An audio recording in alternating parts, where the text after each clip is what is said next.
It's Friday, baby. That means it's another week of Barstool Perspective where we give you the rundown in the news and booze. Is that it? That's it. That's it for the intro. Normally you do our names. I'm This Mike is Mike. Morgan. I'm Brett. Welcome. We're live. Let's get into the news. And polished as hell, clearly. In beer news, Boston Beer has taken a $42.6 million impairment charge on Dogfish Head brands and a couple other smaller brands that they bought pre-pandemic, Angel City and what was Civil Liberties or Coney Island. So what does that mean? I have no idea what an impairment charge is, but it sounds bad.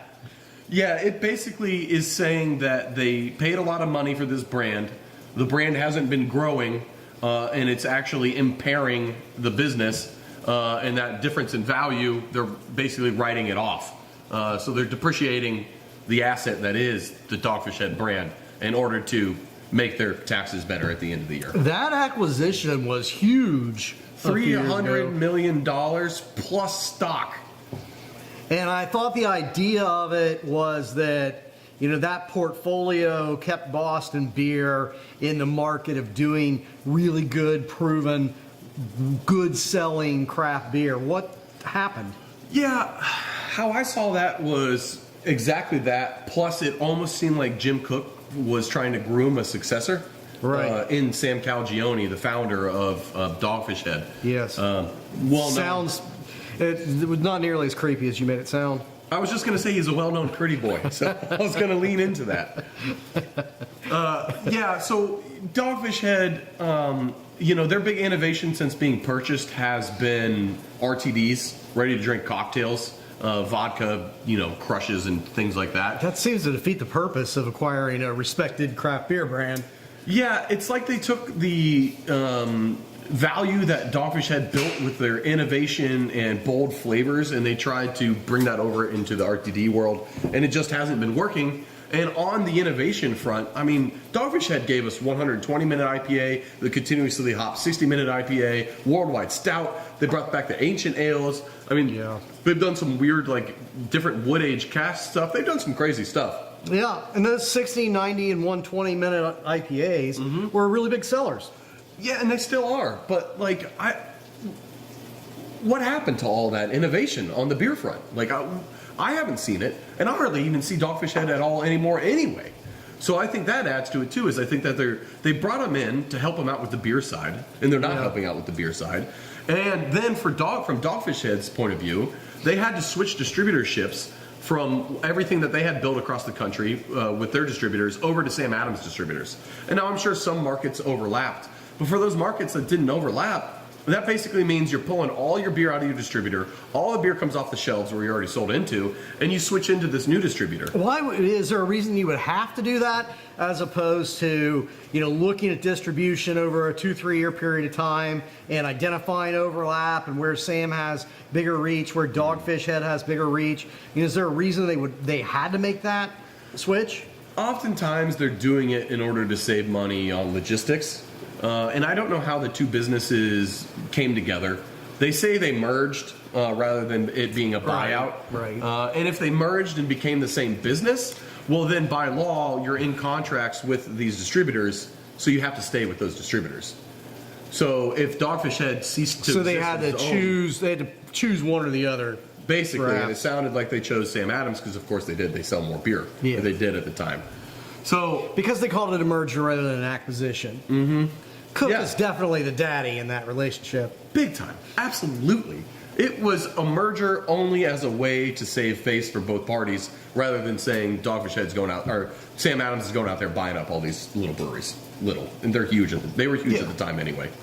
So, Mike, my takeaway from this is obviously Dogfish Head isn't doing well, but do you see a world in which in the next couple of years Dogfish Head can have a revitalization and we're going to see some resurgence in the products they're making? I don't know. I mean, we talk every week about the fact that craft beer isn't doing great across the board, and I think that Boston lager sales are consistently down. But, yeah, I don't know. I think it's still a good brand, and it still makes good beer, so I'm not sure. I wouldn't write it off as dead. I don't think it's doomed, but Not like Bud Light. not like Bud Light. Bud Light has slipped to the third most popular beer spot based on Oh volume. my God! I remember back when you were cool, Bud Light. That has been your Bud Light update. Mike, do you see any road to recovery at this point in time for Bud Light, or is it just a slowly sinking Titanic? I don't know how much it's going to sink, but as we've discussed in the past, if I were in charge of Bud Light, my focus would be on Chinese and Indian markets. I don't think in the U.S. Bud Light's going to see any particularly big recovery, at least not in the near term. I mean, it might, but I think that Bud Light's domestic biggest chance of recovery would be a drop in price. You know, you start selling it at Busch Light prices. Go domestic sub-premium pricing. Yep. Yeah, and they're not going to do that at this point in time. They're probably just going to ride this out. And that brings me to my next topic I wanted to talk about. Is this concept of killing your darlings and not being afraid to basically change what your business is about or isn't about. And what's interesting Just like here, infanticide. yeah, kind of. Yeah. Yes. So specifically, I think a really good example of that is New Belgium. Yeah. Known for making Belgian beers in the U.S., known for Fat Tire, known for like the 1857 dark lager. They were making some truly amazing stuff. Were they ever actually making a Belgian beer of any kind? Oh yeah, yeah. They have a triple that's just to die for. Oh yeah, it used to be. Yes, Yeah. correct. So they've slowly moved away from that. They created the Ranger IPA, which was actually a lot of work. They didn't even want to make an IPA when they first made it, Yeah. but all of their sales reps, aka Rangers, is what they called them internally. It's like, we need an IPA, we need an IPA, we need an IPA. And so finally they broke down and said, fine, fuck you, we're making an IPA. We're calling it Ranger IPA. It had some good success. It ultimately plateaued. Then they brought in this big douchebag money guy from, do you remember where he was from? No. Some other corporate CPG company. I thought they were Very good. acquired by somebody. They were, but this is independent of that. Okay. This guy came in. He's like, we're taking Ranger IPA, but we're going to switch it up. We're going to call it Voodoo Ranger, and we're going to make a dumb mascot for it, and we're going to blow it out everywhere, and we're going to make big, high alcohol IPAs because that's what people want. And it blew up. And as a result, they've basically been killing everything else. But at what cost? That's the whole point here. At what cost are we suffering here on a beer heritage and cultural level in America?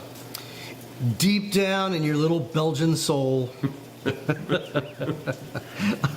It was a good brand, but I think that like essentially everything that gets acquired by one of these large mass beer companies, you know, step one is corporate raider nonsense. You know, step one is how do we cheapen this product in ways that the consumer isn't immediately going to notice. You know, where is the trade-off? How far can we cut corners and cut corners? So their beer started to suck once they ceased being an independent brewery. So really, I haven't given a rat's ass about New Belgium for a long time. And that nonsense that they pulled with Fat Tire, I was never a big fan of Fat Tire because I don't like ambers. They're a little too sweet for me. But it was a very good beer. It was a high quality beer. And it was one of the top selling craft beers in the country. So a year or so ago, they just switched it to like a generic blonde beer without changing the name or any explanation. It just like went from an amber to something that looks like this. Yeah. And we're just like, you know, well, consumers are going to be too stupid to know. Which may in fact be somewhat true, but it clearly hasn't worked out well for them because it's continued to decline in sales. Yeah, I guess the bigger point here isn't just New Belgium, though. It's more of what does it mean for us as a country and for us as beer drinkers if we can't let these products breathe a little bit? Why can't Fat Tire just exist?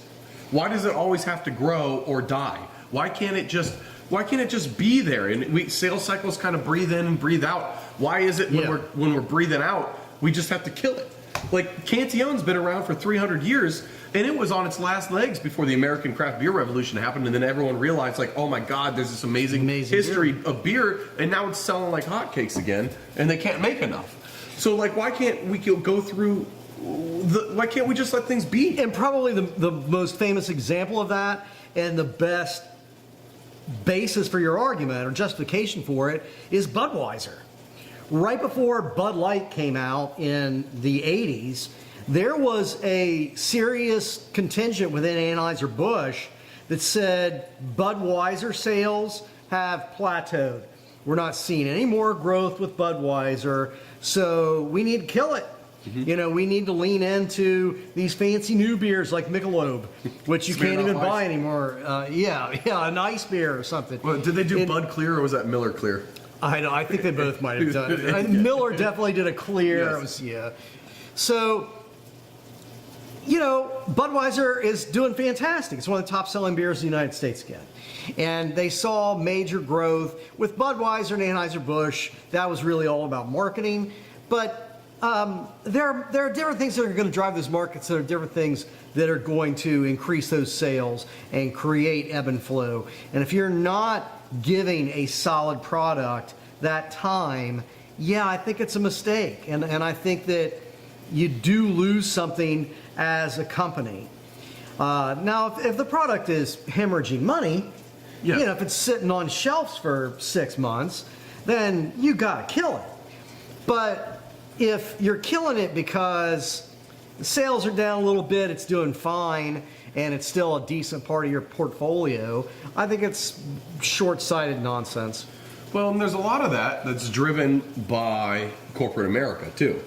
In terms of a lot of chain accounts, a lot of big companies that have a lot of locations that buy a lot of beer, if they don't see positive growth numbers every single year, they just start cutting the amount of beer that they'll carry from that of that beer. They don't let anything go flat or go negative. Everything has to grow. And if it's not growing, they start cutting it. And if these big chains, these big grocery store chains or convenience store chains stop carrying it, then you're dead in the water.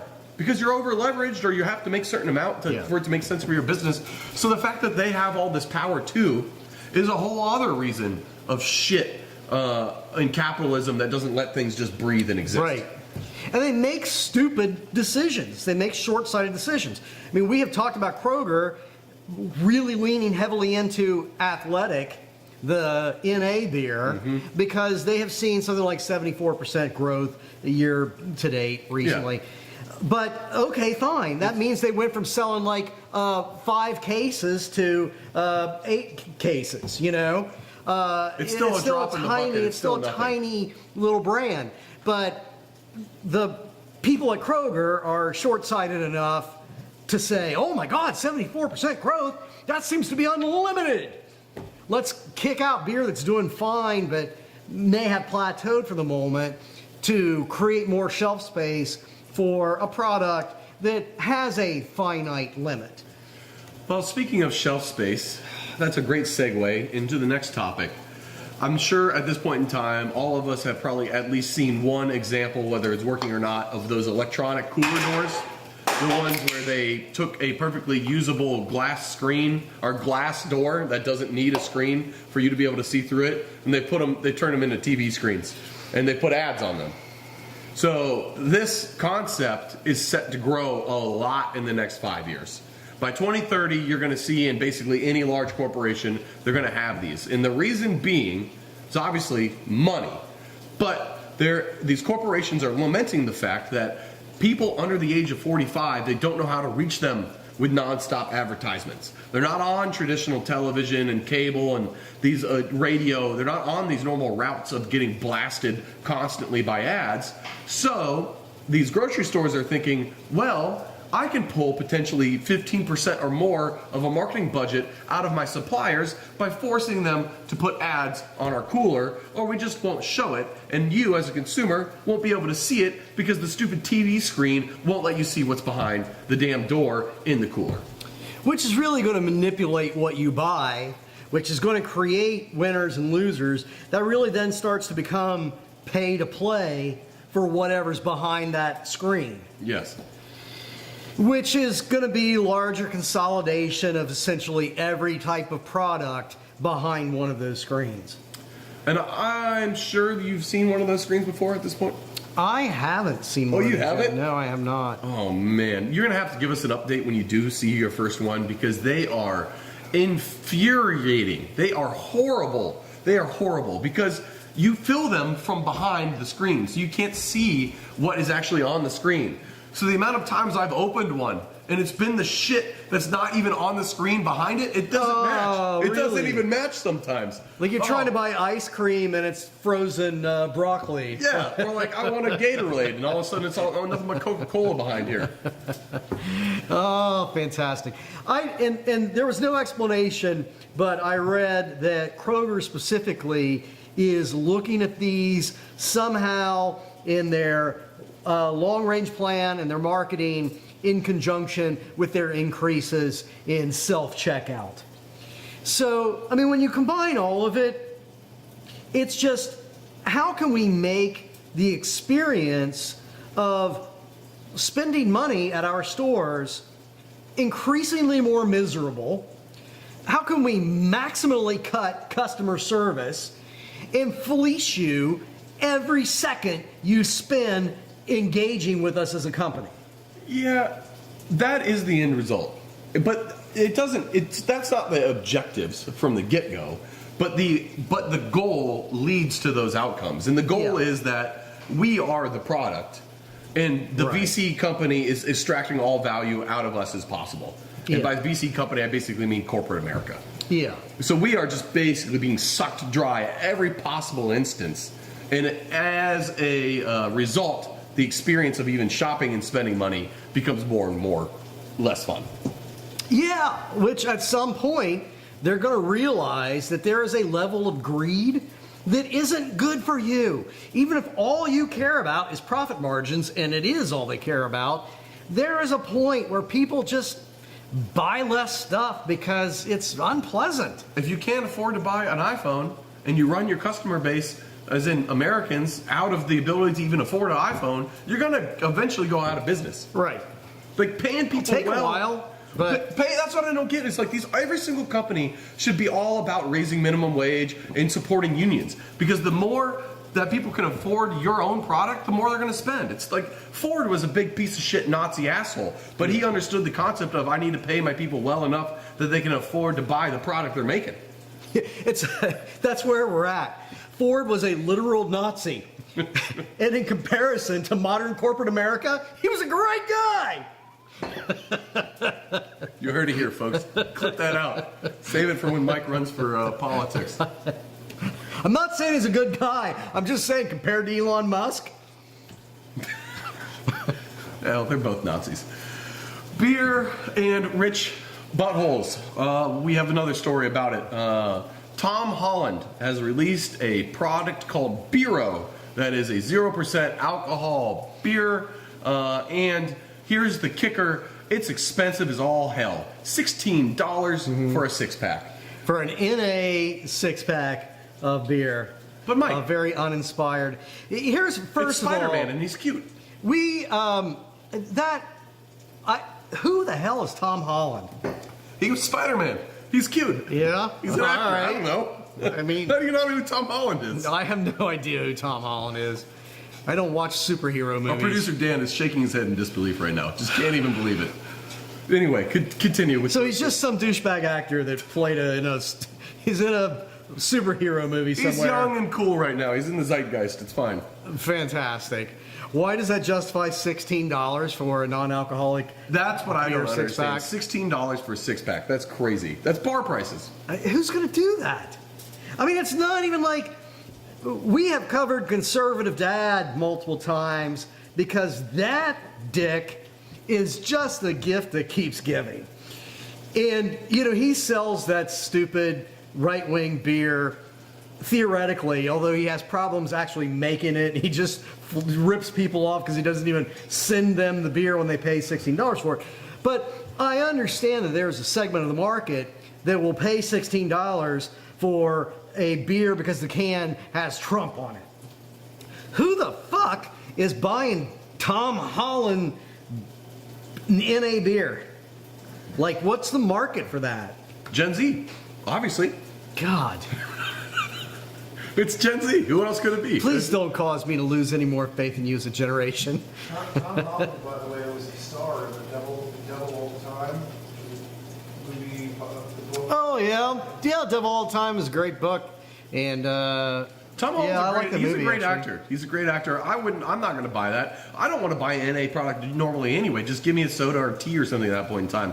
Let alone a $16. I won't even buy $16 with alcohol in it. That's crazy No, prices. right. Well, speaking A of, lot of alcohol. you dropped conservative dad. Meet conservadore papa.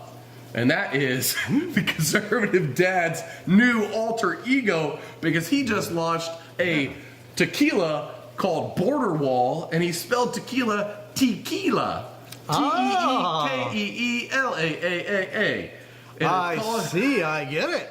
Yep, he is a Mexican cowboy here to save you from the tyranny of Mexican tequila with good old-fashioned agave spirit that may or may not be made with any amount of agave at all.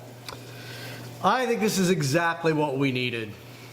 Does he dress up like a Mexican? He does dress up like a Mexican in some of the ad shoots. I will post it in chat. Go ahead and check it out. Scroll down a little bit and look through the photos. It is horribly racist on so many levels. You got to admire the guy for having absolutely zero self-awareness or having No all the scruples. self-awareness Yeah. and just not giving a fuck. Yeah. He is in the Yeah. grift 100%. Yeah. The dude knows what he's doing. If you Yeah. don't, well, I guess too bad. Give him your money. I think that guy might sit back every evening and laugh at the people that he's ripping off, the people he's conning. I don't know. I mean, there's not one redeeming quality to that guy, but I want to have a drink with him. I want to get to the bottom of this. I want to know Some what this hard-hitting deal is. Barstool journalism right there. Yes. Yeah. Yeah. I will be embedded with that brand for at least 30 minutes. I got to imagine one white dude to another white dude. Hanging out with him probably isn't that bad of a time if you're just looking to get shit-faced on tequila and raise hell. Right. If you are any other type of person, you are not going to have any enjoyment or respect talking to that guy. If you are a woman, if you are a person of color, if you are LGBTQIA plus or whatever, or a child, you probably will not enjoy talking to that man. But you would have a great time. Thanks. Thanks, Brett. Unless he, in fact, is like, he is an avid NPR listener, loves Rachel Maddow. Like, his whole shtick is just ripping off the naive rubes. It's literally just 100% shtick in his Yeah. real life. He's just he's a libtard. Like the 100%. Stephen Colbert of, Yes. of liquor sales. That would be funny as hell. It's like, I actually promote a responsible border policy, and I understand the importance Right. of cheap labor on the American market. Yeah, yeah. Yeah, loves Mexicans. God, I miss Hank Hill. In other news, independent beer is going to be a thing now. The craft beer movement, as in using the word craft beer, is slowly dying in the UK, and independent beer producers are pushing for just that terminology, independence. So, Mike, is this a good move? Does craft, does that mean too much at this point? I would love to see that happen in the United States, because their point in the UK is that they're seeing some version of what we're seeing here, which, going back to New Belgium and Boulevard and a bunch of other brands that were these fantastic craft beer brands. They got bought up by huge corporations. The quality of the product has been diminished. And on top of that, they're owned by, like Stone, for example, is owned by Sapporo. Well, I don't want to support Sapporo. And I think that it's deceptive. Like, what is craft beer? Yeah. And that phrase, the industry has definitions for it. Well, it's but bullshit. It's bullshit anyway. So I think that standard of, is it independently owned or not, that's really kind of more of what's important to me. I mean, and it goes, you can have great beers that are independent. You can have mediocre beers that are independent. I mean, Yuengling is an independent brewery, and I'm not a fan of that family, but I do respect the fact that Yuengling is an independent, American-owned business. And Narragansett, it's just a yellow beer flavored beer, but they're an independent brewery. And I want to know that. I mean, I would rather support them. Yeah, I would rather support independent too, but you're right, there is a scale there. Like Yingling is independent, but I'd rather not support Yingling. Right, but... And craft is meaningless. What does it mean? I'd argue there's hardly any craft beers out there anymore anyway, even some of the small ones. Right. I'm much more in favor of the independent. I'm much more in favor of the Brewers Association growing a pair and going back to the old school original founding definition of a craft brewery, being small, being traditionally minded, and being, you know, highly malt focused. Yeah. Making beer. Independently, domestically owned. That would be great. And maybe the beer's fantastic, maybe it's mediocre, maybe it sucks. But at least your money is staying within the community and the economy. Right. Ukraine has dropped bombs on 4 different Russian distilleries making alcohol for fuel, explosives, and alcohol for troops. Mike. Is it different liquid? Like the fuel versus the vodka? Or are they does Russia literally run on vodka? They just run on vodka. You add a little bit more water when you make it drinking, but vodka by its definition, you know, is clear and largely flavorless, and you got to distill it to a really high proof. So, you know, before you water it down to drinking vodka strength, you can move it over to explosives or move it over to fuel or water it down and move it to the front line for your troops. Where's Russia getting its vodka these days? It's a traditionally very drunk country. Yeah, that's a good question. I don't know. I didn't expect to see Ukraine news in our industry news, but here we are. Well, thank God somebody remembers there's still a country called Ukraine and they're at war. Mike, there was a $5 billion punitive judgment given against Real Water, makers of an alkaline water. Now, if you're not familiar with alkaline water, it's basically water that's basic on the pH scale. So most water, if it's pure water, is 7.0, neutral. That is neutral. Anything below 7 is acidic. Anything above 7 is basic. Now, where it gets really funky is that you can have things very low on the acid side, like 2.8 pH, which is like Coca-Cola, and it still be perfectly drinkable. But if you get too basic, I'm talking like 9 plus, big time problems. And that's what would happen here. Big time problems. Give us the lowdown on what exactly happened with Real Water and what this punitive judgment means on top of everything else. These idiots started making this water in their garage, which sounds like a fine American success story, except that somehow they were selling a product that had zero oversight. So I don't know where the FDA was in all of this, how all of it happened, but they had this intricate process for filtering their water, adding stuff back into it. They actually electrically charged it while it was in like titanium tubes or some nonsense, and then produced this water. And it wasn't being tested, and they were actually producing water that had some chemical in it. Hydrazine. Hydrazine, which is found in rocket fuel. And unlike vodka, you shouldn't drink it. And it gave a bunch of people immediate liver failure and it permanent destroyed their livers. Yes. They will have major liver damage the rest of their lives with serious risk of developing cirrhosis. People of all ages, children, and it killed at least a couple of people, I think. So what they were doing was astoundingly irresponsible, and there was evidence that they were killing and injuring people, and so they did like a partial recall of their product. So it was like malfeasance on top of malfeasance, Yes. which is why you wind up with a $5 billion with a B dollar punitive damage. Yeah, And what does that mean, punitive? punitive means that is on top of compensatory damages. So it was hundreds of millions of dollars in damages for medical bills and pain and suffering and, you know, funerals and whatever. Then the $5 billion is just a fine. It's just a punishment. Oh my God. And that's on top of a previous $3 billion punitive judgment and my like a God. $228 million compensatory judgment. So they're in the whole like $12 billion. They have declared bankruptcy, and, you know, much like the Alex Jones plaintiffs, those plaintiffs are never going to see billions of dollars. but they have definitely put this business out of business.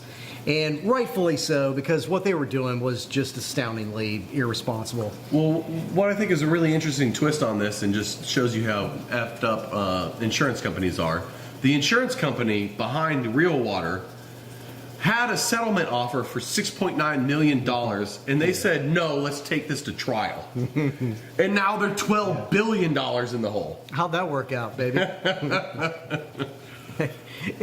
The insurance company, though, is widely expected to just say, well, yeah, that's a nice number you got. We're not paying anybody anything. Surprise, surprise. Yeah. In other shocking news, restaurant groups that have been bought up by VC firms are going under at record rates. Shocking! Denny's is closing 150 locations over the next couple years. TGI Fridays is getting ready to file bankruptcy. Red Lobster has already filed bankruptcy. And here locally in Cincinnati, Frisch's, which is a subsect of Big Boy, is closing 20 restaurants. Mike, can you tell us what went wrong? Corporate greed! Same thing that went wrong with the rest of America. I think we have a theme for this week's episode. Yeah. If you ask the PR people for any of these companies, they're going to blame it on people are eating out less because of inflation, economic problems, etc. Well, we know, we have discussed the fact, yes, okay, people are cutting back in a lot of ways. But the winners that we have seen have been a lot of these places that are like a step down. Mm-hmm. I now, rather than eating somewhere better, I eat at Applebee's. Rather than eating at Applebee's, I eat at Denny's. So I don't buy the fact that it's really market pressure. And when you look at like Red Lobster, for example, that was definitely 100% the result of incompetence and corporate greed. It wasn't the shrimp.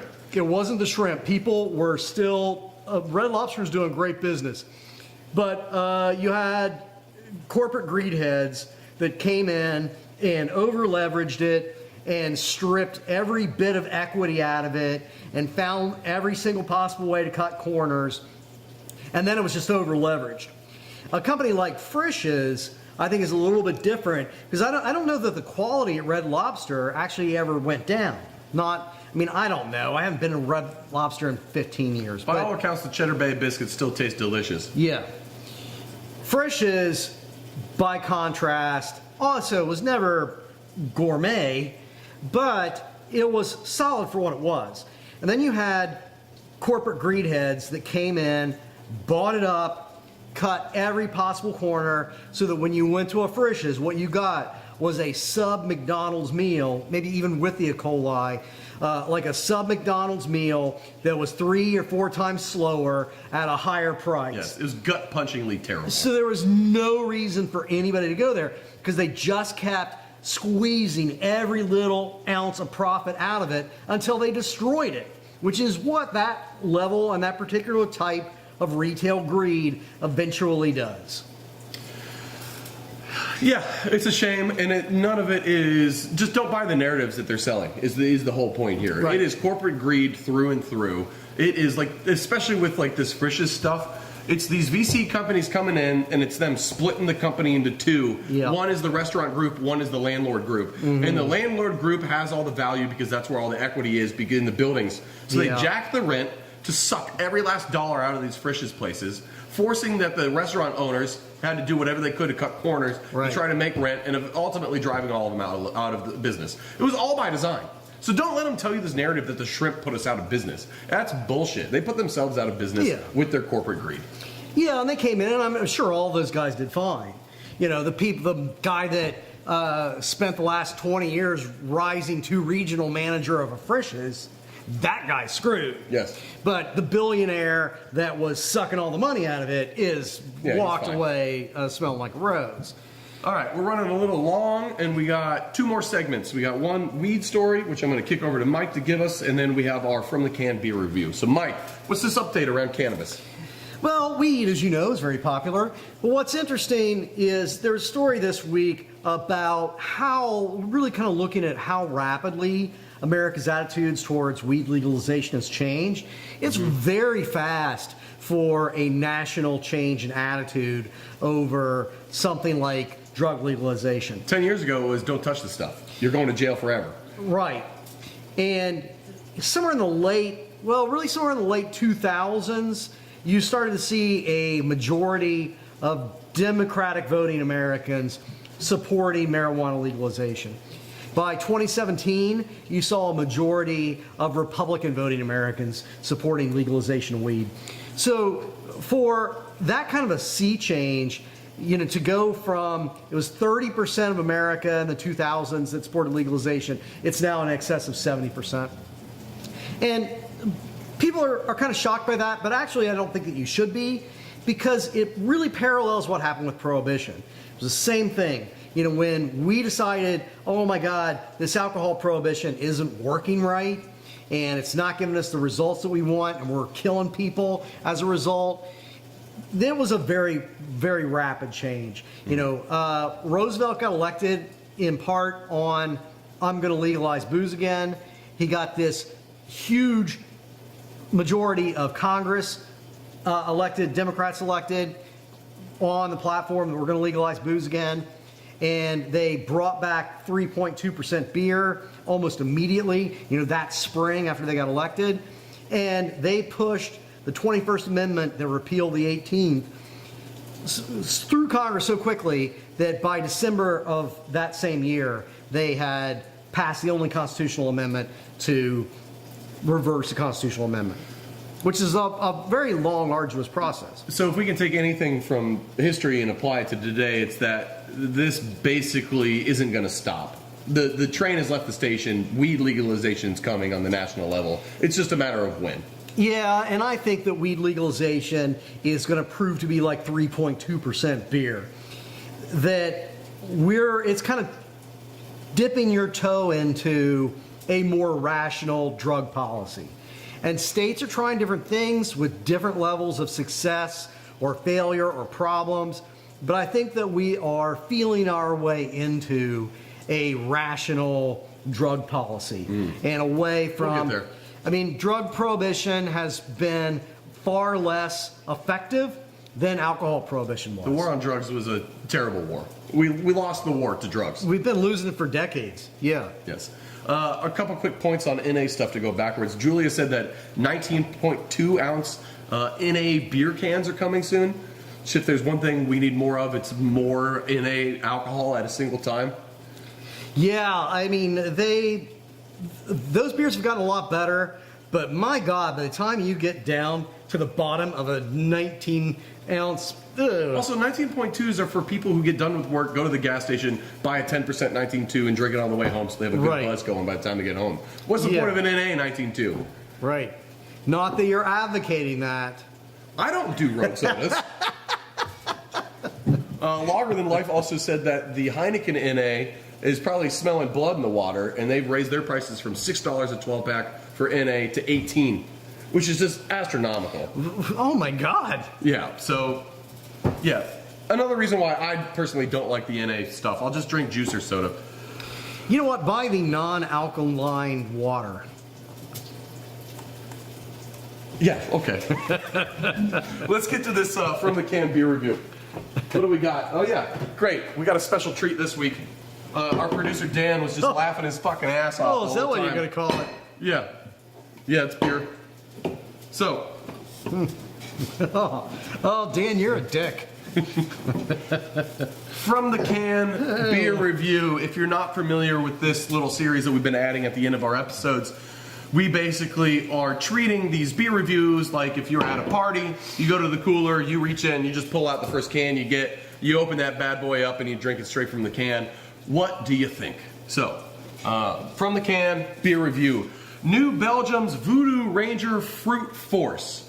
Now, we've talked a lot about New Belgium in the past, but the interesting thing here about Voodoo Ranger is it's their spin-off brand, designed to be high alcohol, high flavor, knock you on your ass in one can as quick as possible. It's not. This is 9.5 ABV. This is designed to be a single unit delivery system. So, Mike, if I pull this out of a cooler at a party, I know I'm going to get into trouble. So let's get into it.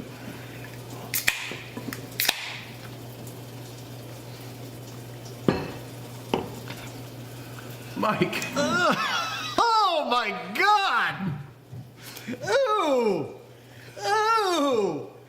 Oh shit! Oh my God, that's terrible. It's like passion punch with kerosene. That's one of the most disgusting things I've ever tasted. Mike, if I pull this out of a cooler at a barbecue, I am instantly finding someone else to dump this on, or I'm going around back to have a piss and dumping this down the drain. And then I'm going to find the host and question them relentlessly until they tell me why they thought this was a good idea to buy. I'm gonna find the host, punch him in the face, and then leave an upper decker. I'm never inviting you to a party.